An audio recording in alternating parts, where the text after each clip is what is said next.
So here's where some good research is coming in about things that we can do. And I think probably most of you on this webinar, you've probably read a lot and are pretty knowledgeable about some of the downfalls of the typical American diet. We tend to eat processed foods a lot. We are heavy on our protein, you know, a big steak.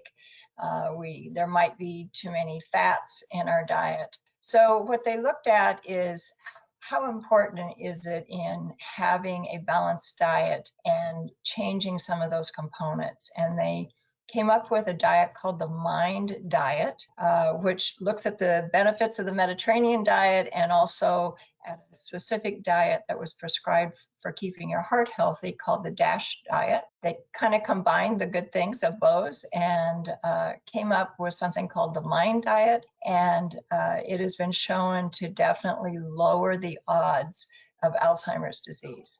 And I can tell you this type of research is so important because there is no medication and no medical treatment that any of us can have or take that will lower our odds. Right now, the research is showing that it's lifestyle and choices that we can make that we have control over. So this is really good news for us. All right, so this is really exciting statistics because, as I said, there is nothing when it comes to medical treatments that is going to help us prevent dementia. And, you know, dementia is the most feared health condition as we age. It's overtaken cancer, it's overtaken heart disease. The most feared condition that people say they really don't want to get as they get older is any type of dementia. So the fact that we have some tools now that can help prevent it is really wonderful news.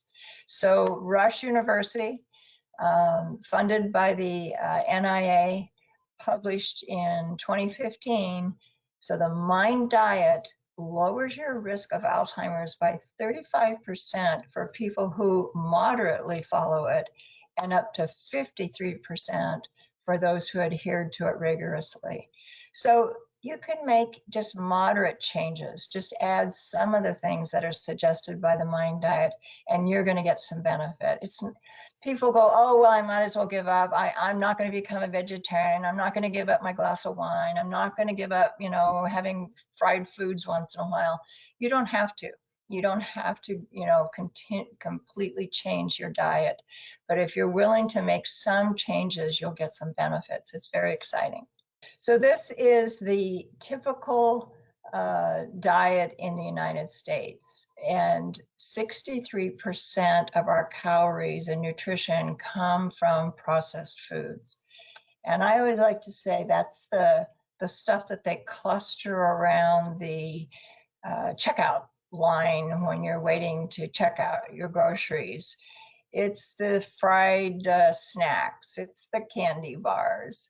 It might be the sugary drinks. I mean, the store I go to even has a little cooler right there so I can pick up a soda if I want to on my way out. So these are dense in calories, and so it's easy to get a lot of your calories from these processed foods.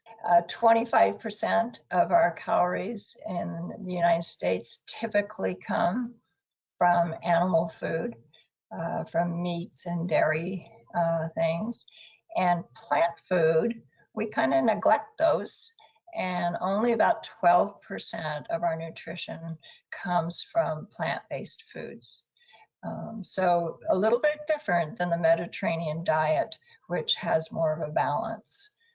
So if you just think for a moment, you know, we all think that we have pretty good diet and have made some good changes, but when you think about it, what percent of your nutrition is coming from processed foods? So what's on your plate? This is just a visual.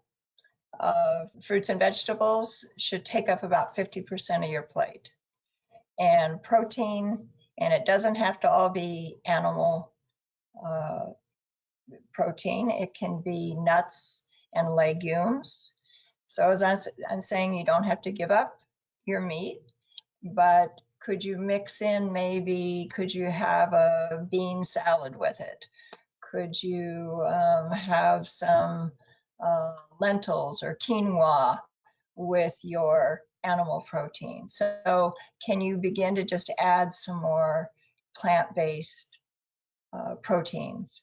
And then the other quarter of your plate should be whole grains, whole wheat, brown rice, things like that.